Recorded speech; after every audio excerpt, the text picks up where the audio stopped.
by a corporation. If you plead guilty or not guilty, the trial is on. It's like you've chosen to contract with them. If you've already said that you understand the charges, you can go back with a special appearance, right, and say you want to correct the record to say you don't stand, because they're using a tell them the dictionary deal.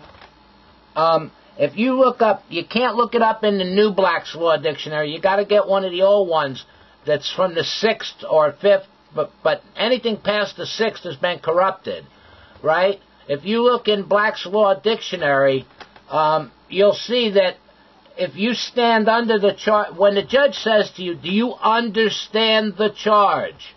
In Black's Law Dictionary terms, you normally think in Webster Dictionary terms. Yes, I understand the charge. But they're not using Webster's Dictionary charge. They got their own legal speak. And what they're really saying is, do you stand under these charges? When you say, yes, I understand, you're agreeing to contract with them and to give them something over you where they can judge you. Jurisdiction. If you go back in the court and say, I do not stand under the... First of all, I want to fire this lawyer. I want to represent myself, and I do not stand under these charges. That jams them up, and that should give you time if you ask for time. The courts don't always... and what I'm saying is not a guarantee either, because they don't always follow the law. A lot of them are tyrants who do what they want. But if you start checking out... if you go to Paula Gloria... how does she get there, Paula? Tell her.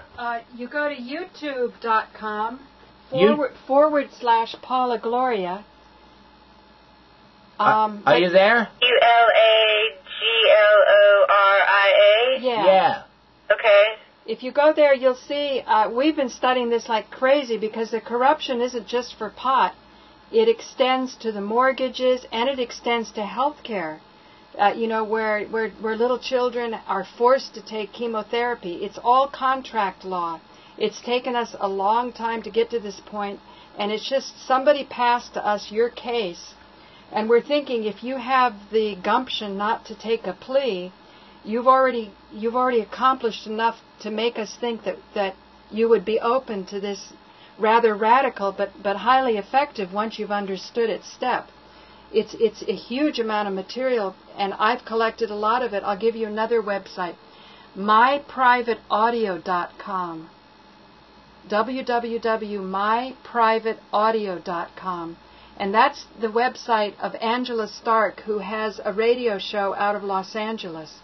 She and I just met for the first time a couple days ago. I have a public access television show that comes on every day on Community Affairs in Manhattan.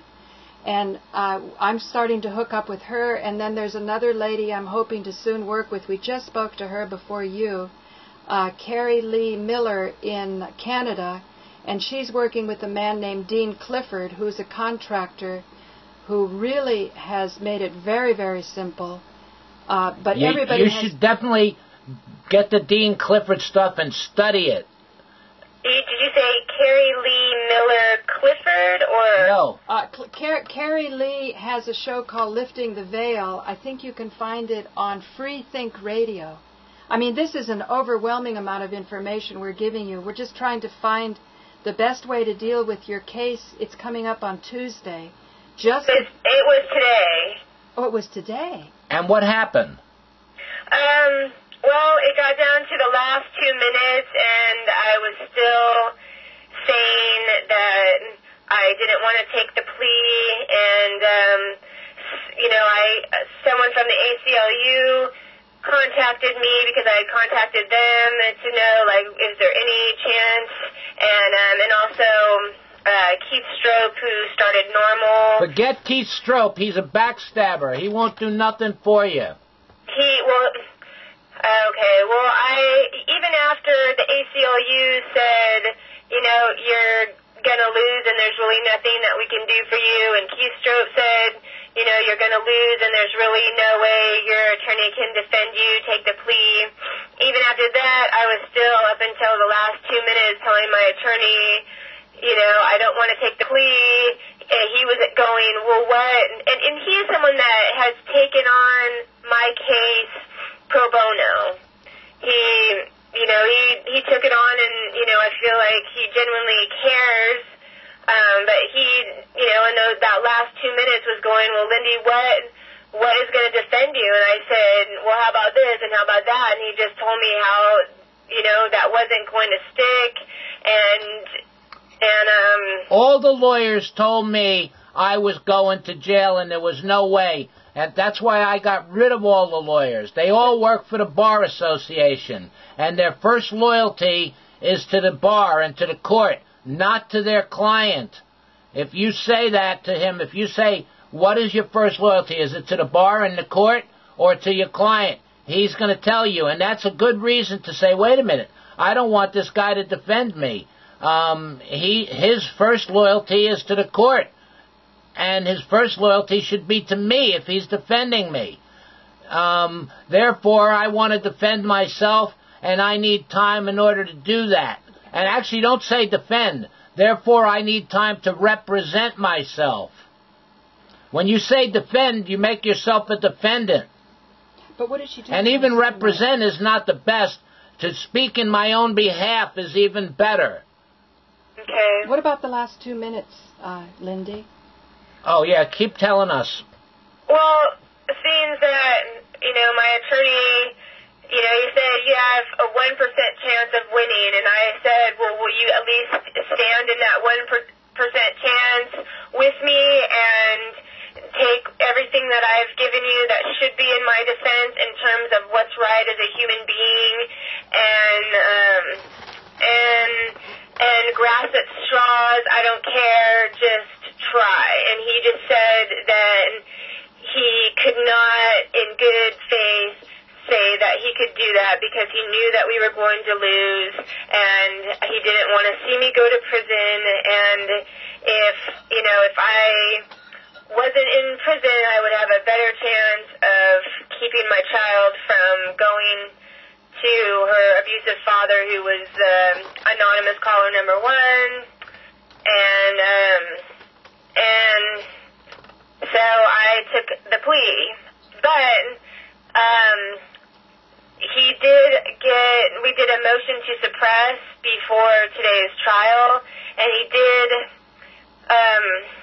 get it so that I could still appeal that motion. And he, said that in appeals court there was a lot better chance to win it than our little corrupt Josephine County court. Yeah, see, unfortunately we got to you late. Had we known more of this, we could have really helped you. But that's okay. Well, he said that I'm not sentenced until November 4th, and he said that until I actually get sentenced, I could back out of all of it. Well, back out of all of it. Including the plea? Especially the plea.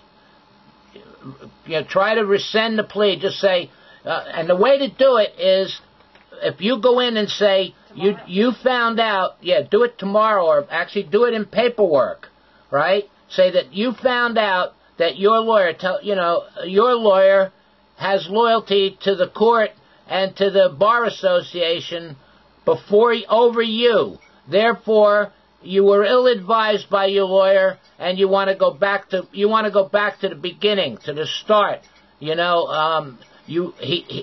misrepresented himself because you thought he was your lawyer, and his first loyalty was to you. But his first loyalty isn't to you. His first loyalty is to the court and to the bar. So, I'm writing all this down.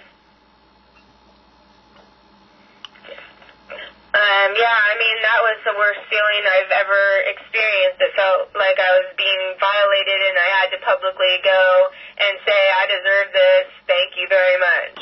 Right. But another thing that you have working against you is once you took their license, right, for the medical thing, the whole medical thing, that's why Keith Stropp and those guys are pushing it. It's a scam. It's like you have a right as a sovereign human being to be able to grow a plant and do what you want as long as you don't harm anyone else. But once you take a license, like a driver's license, you've now contracted with them and agreed to go by their rules. That's a hard one. But if you can stall it somehow, if you can I would get rid of the lawyer and say you take back the plea, and that's going to give you time. And also with the license, you can get it on fraud. How do you do that? Fraud? Explain how. That's no. She's Okay. got to. Okay. That's later. That's later. Okay. But first we got to keep you out of jail. And Well, I have until November 4th, and that's when sentencing is. no, but you want to rescind anything that you've done as soon as possible. The longer you wait, the harder it is to rescind it. You went to court today. I would try to get paperwork in within the next couple days saying, no, I was ill-advised by my attorney, and I didn't realize that my attorney's first allegiance is to the court and to the Bar Association, and his first allegiance isn't into defending me. And therefore, I want to take back everything that's happened. You really got to watch Constitution Man. And Lindy, for the sake of picking it up in the search engines, I call it Kick-Ass Constitution Man. You can just put that in Google, and that should take you to those postings. Okay. I know this is like a huge amount coming at you. Joe had already been used to arguing his own case. He's been an activist for 40 years. I mean, I've always defended myself. And lawyers really do not defend you. They just try to talk a deal. You know, they don't really try to get you off. And it's not in a lawyer's best interest to overturn the marijuana law, because in doing so, he loses clients. It's a hard fact to swallow. I mean, we've been through so much of this. Why don't you spend some time on my site and let us give you our telephone number? I'll give you our telephone number, and you can call any time. We're in New York, so try to figure the time Good difference. earlier, okay. What time is it now? It's 10 o'clock here now. So you're 3 hours ahead. Yeah, but we're night people, so that'll work fine. Yeah, we're night people. Don't call early in the morning. Okay. Okay. My cell phone number is 845 845 901. There's something else that you should. Where's that treatise thing, Paula? Oh, it's right there. You want to read the false. Oh man, there's so much. But I want to compliment you on how well you wrote your letter, and how you're sticking to your guns on what's right, because that's what's going to lead you to the knowledge that you need, that will free you and many others. Oh, okay, here. Write this down. Okay. A treatise. Treatise. Will you spell it for me, please? TREATISE. Okay. A treatise on arrest and false imprisonment.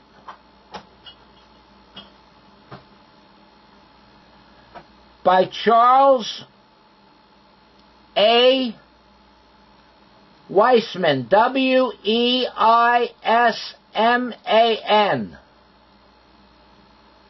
Okay.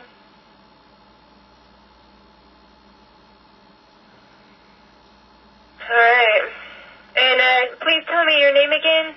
My name's Joe Barton, and my wife's name is Paula Gloria. She has a TV show 5 days a week in Manhattan, and we've been putting on a lot of stuff on, on the movement, on trying to free the we've been moving real heavy on trying to free all marijuana prisoners, Yeah, we're against we're against the medical marijuana movement because regulation means more prisoners. Right. Yeah, that's what it feels like. I just been feeling miserable. Like, honestly, I just felt like, wow, I just got totally violated. It felt like... You did. You definitely did. You got raped. And that's what we've been trying to tell people. This medical marijuana thing is a scam. It's a setup. It's the first step of being stripped of your rights. Everybody in prison is there by consent, but they don't realize why they're there by consent. And the lawyers who start to figure it out are so horrified because they're not ready for a new profession. You see what I'm saying? You could be a great leader. Paula, tell me your last name again. My name is Paula Gloria Barton, Barton, but I'm sometimes found as Tsakonas, Tsaconas. But Paula Gloria, if you Google me, it's my first name and my middle name, Paula Gloria Tsakonas Barton. And Joe Barton, you'll see a lot of stuff. I'll send you more of the links, but you can right now sort of explore my YouTube site. We've been spending a lot of time on Joe's case and now on my own mortgage and problems with housing court in New York. And as we started to study this deeper and deeper, we realized that the courts are privately held corporations with Dun and Bradstreet numbers, and judges get bigger retirements the longer the convictions. And there's 500,000 people in jail for marijuana. And Keith Stroop and Normal has been, screwing around for 40 years. They've been subverting the movement for 40 years. Back in the early 70s, 100,000 people went to Washington when Nixon was president, and the movement was growing bigger and bigger. We were expecting it was going to get to 1 million. Then Keith Stroop came along and said, "Oh, me and my partner, we're lawyers, and we want to fight the case." But at that time but we need to raise $2 million, and what we want to do is decriminalize it. And I decriminalized 2 ounces. And I went to the first Normal meeting, and I said, wait a minute, because I was a pot dealer at the time. I said, wait a minute, you want to decriminalize 2 ounces so lawyers like you can sit in your office and get high, and anybody with more than 2 ounces goes to jail. And when it came time to go into the meeting they were trying to form Normal at the time. I was going to speak against Normal, against his rap, and he knew it.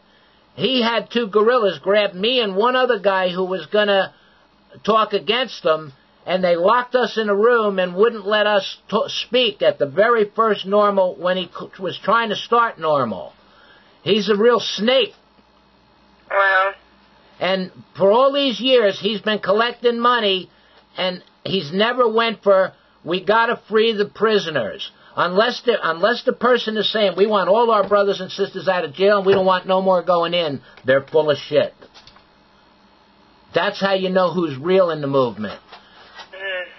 And Keith Stroop set up Normal so anytime people are in trouble, he can send you to a lawyer. And then that lawyer will defend you and make a lot of money and send his donation or his cut, some cut to Keith Stroop for sending these people there. They're evil. They've subverted the movement. Everybody stopped because they thought Normal was going to do it for us. Instead of 1 million people showing up in Washington, all of a sudden, everybody was sending dollars to Normal. Well, Normal's collected money for 40 years, and they've never legalized. They've never gotten anybody out of jail. They're full of shit. Wow.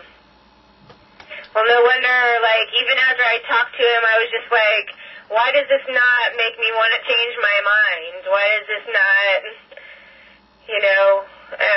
I just was starting to feel like I was crazy, like I was... No, you're not crazy. Not crazy. You're take saying anybody's advice. Right.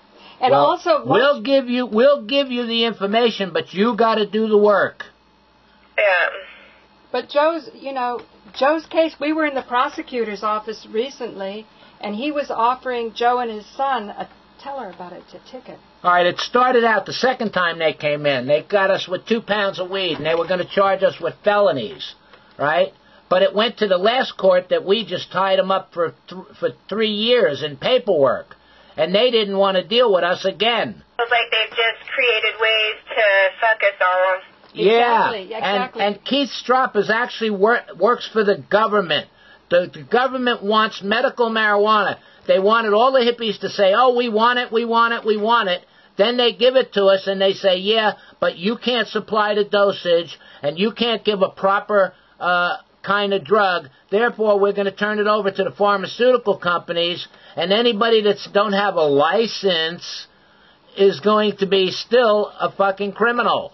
The laws don't change. They just make money off what we've lived for. Maybe that's why, I mean, even after he was telling me that, I should really take the plea and get right on it, I was still like, no, this just doesn't feel right. No. Hey, Lindy. Good girl. And, but, I still, at that last 2 minutes when I was there with my own attorney going, you have nothing. I don't believe this is going to work. Like, how, I was going, well, fuck, if my attorney won't even stand in that 1%, even though I'm going, okay, I understand my, what my risk here, how could this even be? He won't, even reach with me when I'm saying just be in that 1% that there's a chance. Exactly. Well, you can fire him and actually undo everything that's gone before by saying he did not make you aware that his first priority, his first loyalty is to the court and to the bar. You thought that he was going to defend you all the way. So therefore, everything he's done, you want undone. So even if today when they said, do you feel like your attorney,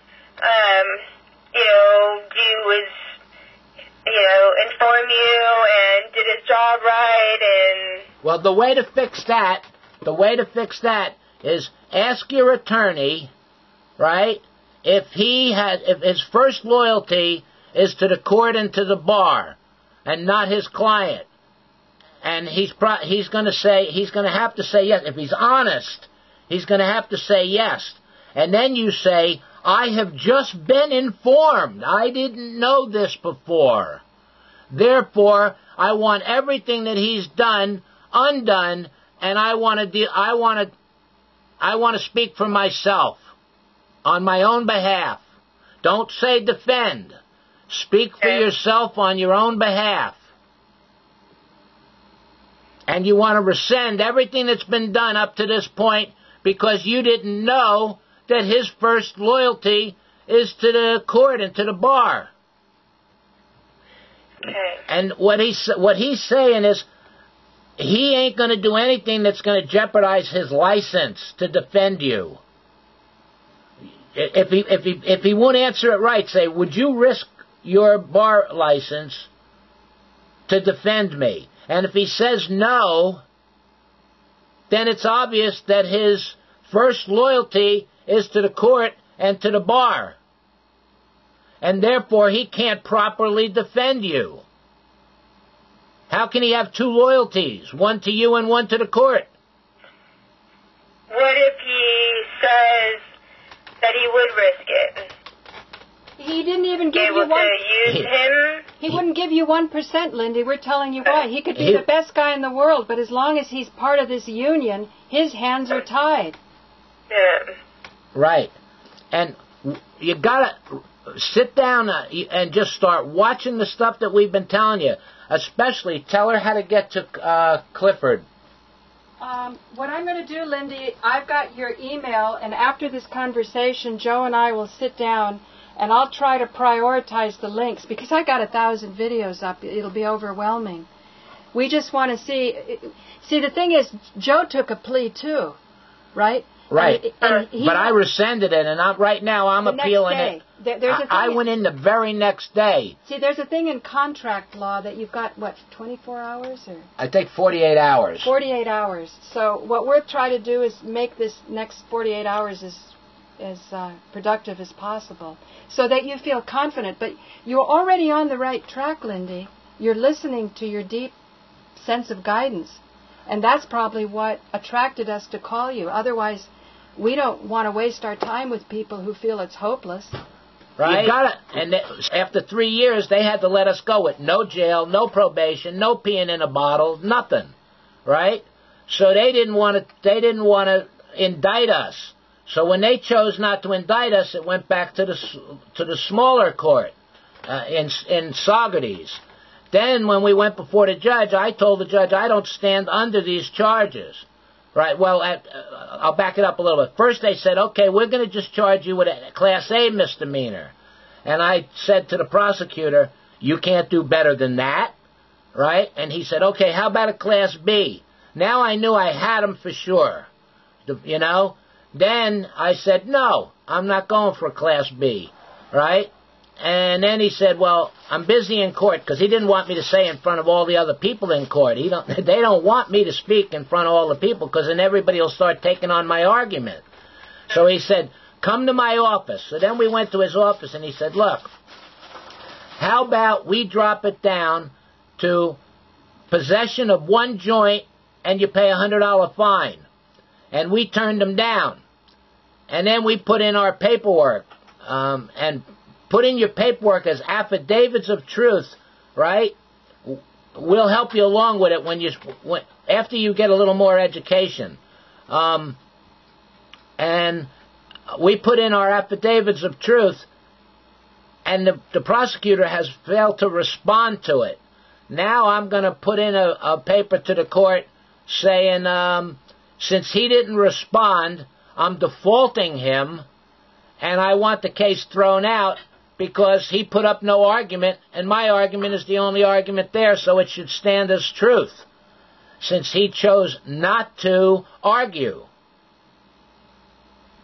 And you got to understand, you're in a summary judgment court. You harmed nobody, so they can't produce the crime, and that's why they have 97% conviction.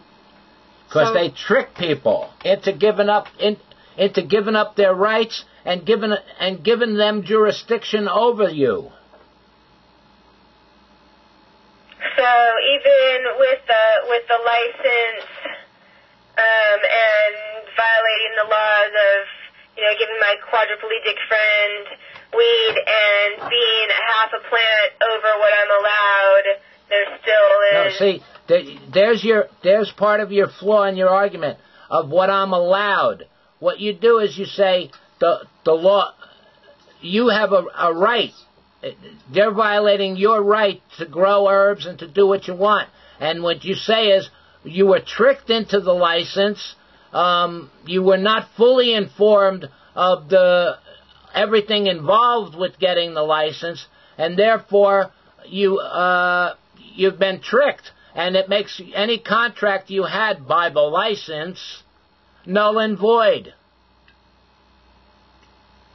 I hope you're understanding that. Well, I understand it. It's just like how to, put it out there to where they get it, or they don't, that stands up for me. Yeah, you got to eventually put it in paperwork. But in order to get it so you can put in your paperwork, you got to get rid of everything that your lawyer has done. You got to go back into court and say you're here on what is it called again, Paula? Special appearance. Oh, a special appearance. You're not there. You're there on a special appearance because you're choosing to appear, and you're choosing to appear to clarify the record and to correct any errors that are in the record. Right? You want it on the record, what you're saying. And what you say is, like I told you, test your lawyer. Ask him if he would be willing to risk his license to defend you. And he's going to say no. And then say, is your first loyalty to the court and to the bar and not your client? And he's got to say yeah, because that's the truth. And then when he does, then you go into court and say, wait a minute. This guy just told me, I just found out. And because I just found out, it makes everything that he's done no good. We got to start all over here. This guy fraudulently represented me. I expected that he was going to defend me and that his loyalty was to me, when in reality his loyalty has always been to the court and the prosecutors are part of that club, the Bar Association, and the judges are part of that club, and my own lawyers are part of that club.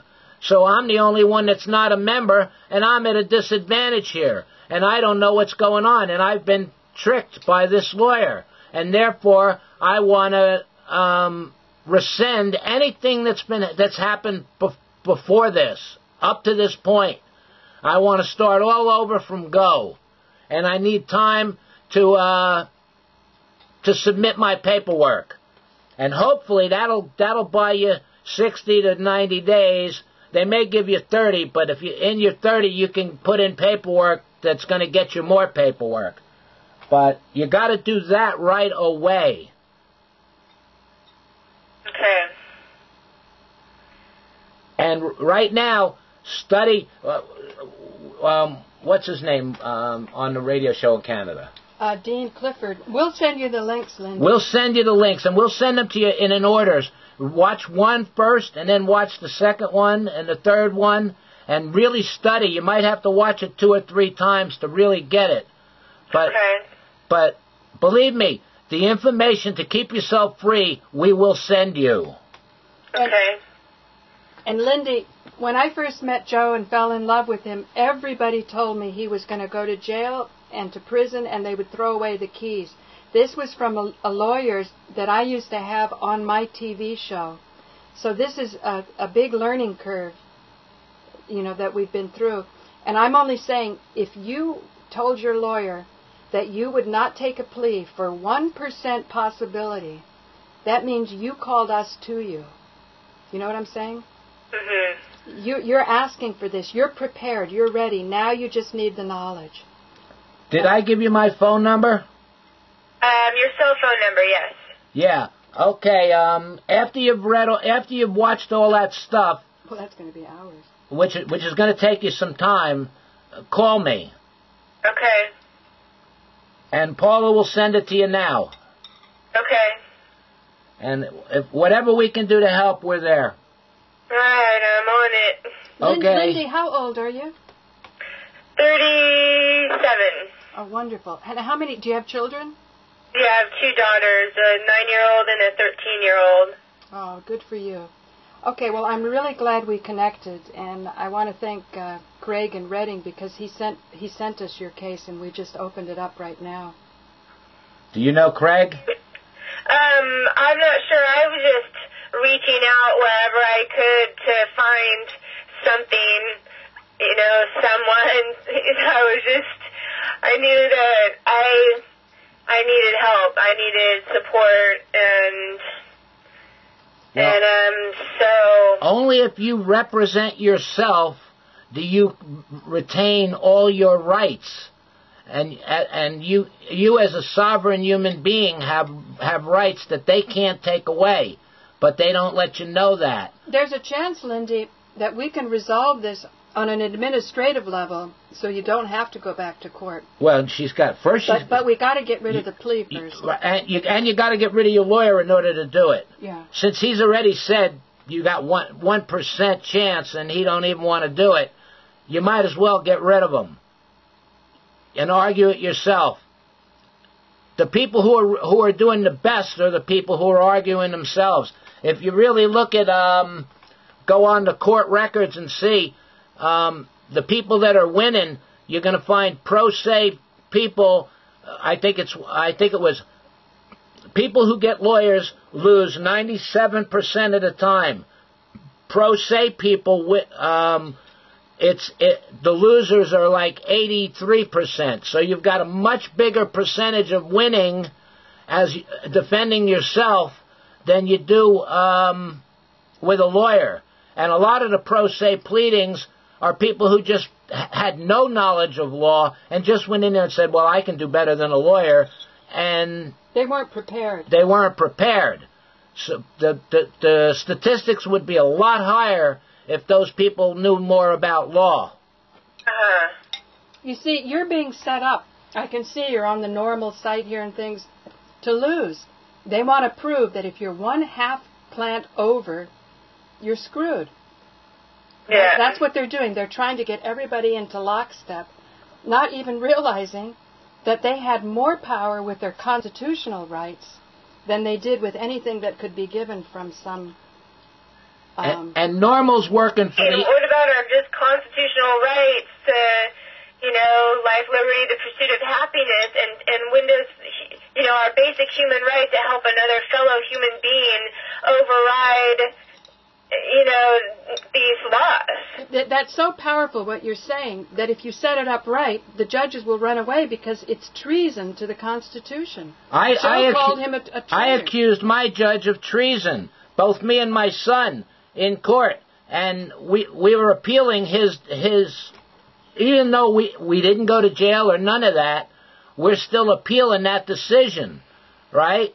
Now, they don't even want to give the transcripts of our court case to the higher court, because when two people in open court accuse a judge of treason, that's a heavy thing. They don't want to show the higher court that. So right now it's kind of in limbo. The lawyers have been trying. They're supposed to, within 90 days, give you all your transcripts. Well, the first 90 days went by, and the lawyer asked for another 90 days, and that went by, and now they've asked for a third 90 days, and they still haven't given the transcripts from our case. They're afraid of us. They're afraid of it getting into the higher court because we're saying, I'm not the criminal, you're the criminal. And it's true.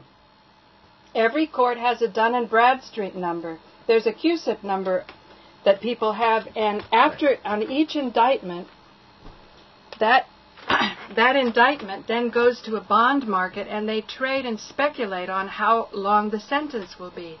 Courts that have really mean, nasty judges that give long sentences are good performers. And the judge gets a bigger retirement package. He makes money for the more years he gives out while he's a judge, the bigger his retirement. It's a scam. And people are starting, they're starting to realize it. And the pot people are a little bit behind. You'll see with some of these links, the great advances are made by farmers who are trying to protect their farms from taxes, because it's all the same problem. Uh-huh. And I'm really excited because I like something you said here. I don't know, maybe I'm a dreamer, but when I look at my case, wondering what to do, I'm left with the feeling of, if not me, then who? If not this case, then whose? And that's why we called you. That's the spirit.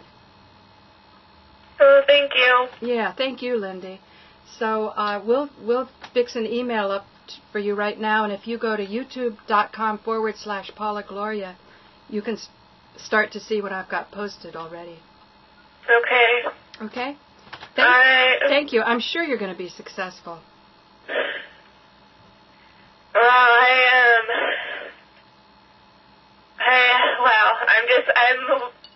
must say I'm quite mind blown right now. Yeah, I know. And, I better go get a cup of coffee. Okay, take it easy. We'll be in touch, okay? All right, thank you so much for call us reaching out. anytime. And call us anytime, moral support or whatever. We're here for you. All right, thank you. Okay, bye. All right, bye. Now I'm going to sound very chauvinistic here. Forgive me. He said, the Jews came over the Jordan. They're different.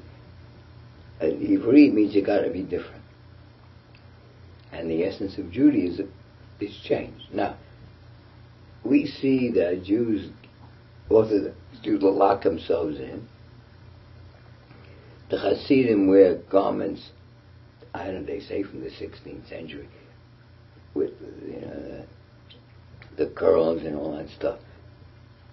Now, in spite of that, Lubavitch are very technically advanced. They use satellite and all this stuff. Television. B&H video? Huh? B&H video? They use everything. They observe the Sabbath? Huh? They observe the Sabbath? Absolutely. Oh, I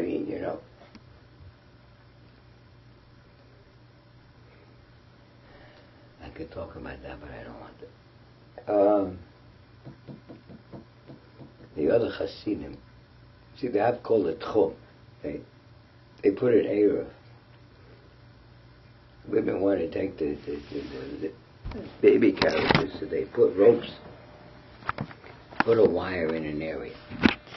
Their enemies, the Satmar, wait until 1 minute before the Sabbath, and they cut it, so that the other Jews will be sinning. That's the Satmar, who are the worst so-called fanatics in the Hasidic world. Lubavitch reached out to everybody. Oh, we accept all Jews, except in Israel, the Reform tried to get them going and said, we are against Reform. The Reform Jews are not Jews, so they reveal where they're really coming from. So, you have Lubavitch, you have, I said, Maimonides, the Kabbalists, the Hasidim, all three were excommunicated.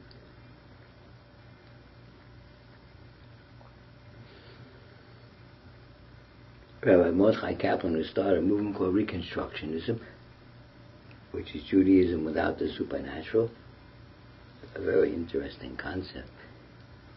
There's a man who wrote a book, a rabbi wrote a book, Judaism Without God. Fabulous scholar. He said the best way to get someplace in Judaism is get yourself excommunicated. That's the path. Now, The path of the outlaw. the path of publicity. That's immediate. I can go on and on. I want to end this part for the video. I wrote a paper called Outline, Spirituality East and West. I start with spirituality and religion, similarities and differences. 2, spirituality and Eastern subjectivity. Characteristics of the paradigm of Eastern thought will be identified by its focus on subjectivity. 3, spirituality and Western objectivity. Characteristics of the paradigm of the West will be identified. Focus on objectivity. Please remind me to talk about the Buddha. Paganism and its seductive power of the occult. I'm just going to read you titles. Will the real Judaism stand up? Claims by different sects. The 6, the Jewish paradox. The conflict, contradiction in Jewish culture. I have a theory of Jewish art. Remind me about that. Enigmas, Mr. Secrets of the Jews. Stage 1, Adam before the fall was a Neanderthal. What the Bible says about Adam can be said about the Neanderthal. I'm missing page 2. There's another 5, which I haven't got here. Now, the Buddha. We know that the Buddha says there is no self. Do you know anything about Buddhism? Well, some people try to claim they didn't believe in God. They believed in What's the main thing? Superhuman. Right. What's the main thing? They believe in it. We know the Buddhists don't believe in the self. Right? Mm-hmm. What really don't they believe in? The Buddhists don't believe there's any reality to the physical. Did you know that? The biggest illusion is that there's something here. So if there's nothing here, I'm not here. How can you get upset? The whole thing is an illusion, which I need to talk about. The role of the illusion in paganism. Because the whole concept of paganism is the whole world is an illusion. And they use magic not only in the real paranormal self, but they used it to trick people. When Christianity started to get big, they made temples and you walked in, the door opened. You didn't see anybody open the door, which was very impressive. The whole thing with paganism was illusion. Now, I think Buddhism is the ultimate example of illusion. And my theory of Jewish art is, very paradoxical, my theory of Jewish art is, if the essence of the world is change, nothing is static. So an idol is static. So if you're against the static, you're against idols, which is an original thought. I don't think anybody ever talks about a theory of Jewish art and how it fits into Jewish theology. That's an original offer of mine. I don't know anybody else that talks about it. Are you saying that art is a form of idolatry? In fact, there's a fantastic book called Idol Anxiety, which says the night before they put an idol in the temple, the artist went through a symbolic ritual in which he pretended to cut his hands off and says, I didn't make that idol. Could you imagine that? He would say, I haven't got any hands, how could I have made it? Weird, no? There's a whole book on idol anxiety. The Jews said, forget the idols, no idols. All right? No idols.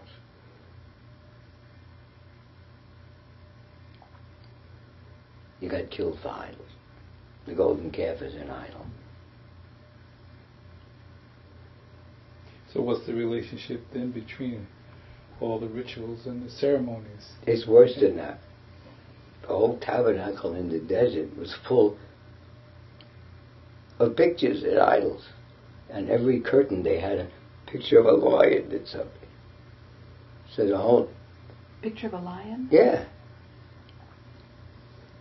So some rabbi said, hey, temporary they were allowed, which is ridiculous. This is the Ten Commandment time. So why is the tabernacle an exception? In some way, there are those who claim the Ten Commandments came later. It's weird, history. Very weird. So I told you about Buddha. I told you about the theory of Jewish art. The basic theme is Judaism believed in matter. Whitehead says science comes out of Judaism plus the Greek. Because the Greeks also, we would think that science came out of Greek rationalism. He says it came out of Judaism, which emphasized the reality of matter, which you don't exactly associate normally with the Jews. Art, if you check out, the Jews had art, but the Jewish art from the beginning, it was not that impressive. It was not as good as the neighbors had art. So they were down on art, lower level. And they turned against it. It's not easy to say they had no art, no pictures. The weirdest thing in Judaism is they found a synagogue. I don't remember the exact year, in which the Jews had a wall facing east, with Moses being taken out of the river at the command of Pharaoh's daughter. The interesting thing, guess how the Pharaoh's daughter is dressed? Take a guess. Yeah, I'm going to take a look at that. We're going to... You're there, wait. Got me, bunny. Did you get that dog yesterday? I don't know. Come here, come. Mommy will be right back, Curtis. Curtis. Son. Please, son. One more time for Cubby.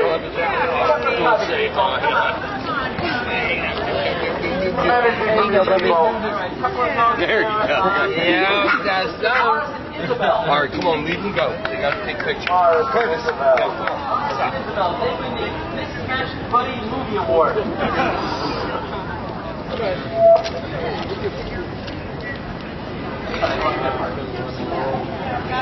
That was a good ride. All right, is Lenny around? Where's Lenny? She's one of those enabling owners. Yeah, I couldn't get a picture of it. Araminta. Where is Araminta? This gives you more information about us if you'd like it. Where's Woody? Thank you. Okay. And is there contact information there? No, contact information will be me. Oh, okay. Woody, most likely to get a weekly magnet penny. It's Woody! Woody is well groomed and beautiful. Up to something award. Spice Girls will not be rough. We're in the green room.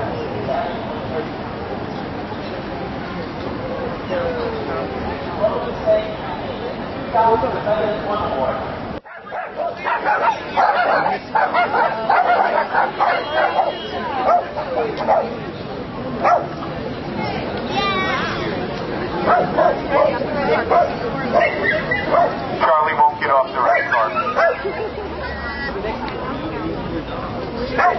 Where's Chewie? Chewie! You're being paid, Chewie, on the red carpet. Chewie is a dog that should have his own sitcom. Not me. You should have nothing. Thanks.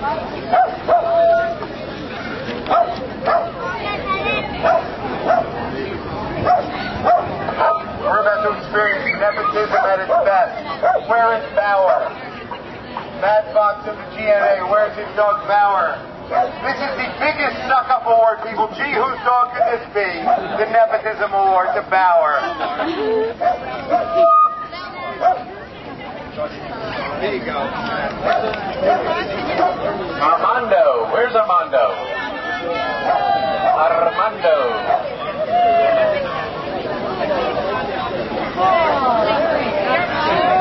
Most likely to have a tattoo. You go looking for it. I'm not even going to ask.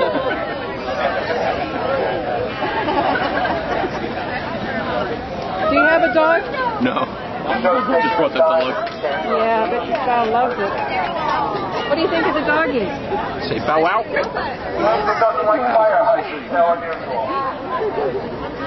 Where is Parker, people? Where's Parker? Where's Parker? Here comes another one. Parker. Parker needs to be ready because Parker wins the best actor in a future Disney movie. Parker. Give it up for Parker, everybody. Give it up for Parker. Little stage fright for Parker. Let's encourage him. Just look under the leather, you'll find out.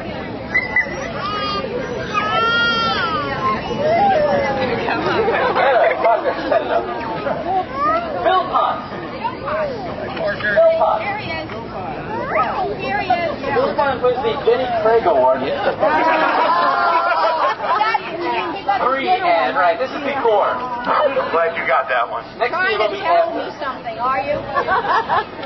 Don't eat the stars, Bill. Right. Thank you. Yeah, the stars are not.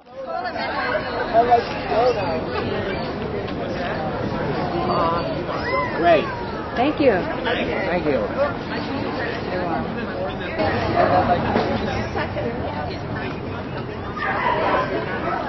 Don't forget the anniversary The 9th anniversary. of when he was rescued. Right. When do we get award? What did you win? Owned by Wigglypuff, right? Yeah, Wigglypuff, one of our sponsors, by the way. So, Check them out down the end. Pet concierge service. The hotel is amazing. A hotel for dogs, nicer than anyone I've ever stayed at. Go. Hi, this is Paula Glory, and I'm coming to you today from a dog show in Gramercy Park at Gramercy Park West, and it's put on by the Gramercy Neighborhood Association. And the Gramercy Neighborhood Association is about 100 years old. I'm going to learn more about it. Even though I've lived in this neighborhood, I didn't know much about how the community works together. I did notice that when we do alternate side of the street parking on 19th Street, and you have to come out twice a week so that the street sweeper can come by, it's an opportunity where you can get to know the neighborhood. But this association, the Gramercy Neighborhood Association, every year puts on a dog show, and I think having a dog show has to be one of the most community-building events I can think of. And I wanted to share something since my show is about spirituality and politics. When I was in the south of India, on a train in the middle of the night, feeling very sorry for myself because I'd lost all my money, and I was sort of kind of in that halfway sleep state, I had heard from the master I was studying with that what history thinks of the saints and what they were actually like is often different. And he had claimed to Alan Steinfeld in his interview that he could leave his body, and when he left his body, he would be visiting with masters on other dimensions. And he also said that Jesus was the funniest man in the universe. And I thought, well, you know, that's nice if you're a Christian and you're following Jesus, that you've got a master with a good sense of humor, even though it's not often mentioned in the Bible. Well, here's my personal experience, what happened in the middle of the night on a train when I'm feeling really sorry for myself that I've lost my money and, you know, because I've been rich and I've been poor. A lot of people have nowadays. Well, many people have not had the opportunity to be rich and know what that's like. So as I'm on the train, I'm hearing like a voice, but not quite a voice, and it's saying that I know about first-class hotels for dogs. And I thought, I've stayed in first-class hotels. I know about first-class hotels, and trust me, there's no such thing as a first-class hotel for a dog. And this voice kept insisting that there was such a thing. And I said, well, okay, prove it. This is all going on in my head. And then what was shown to me was a gold-plated fire hydrant.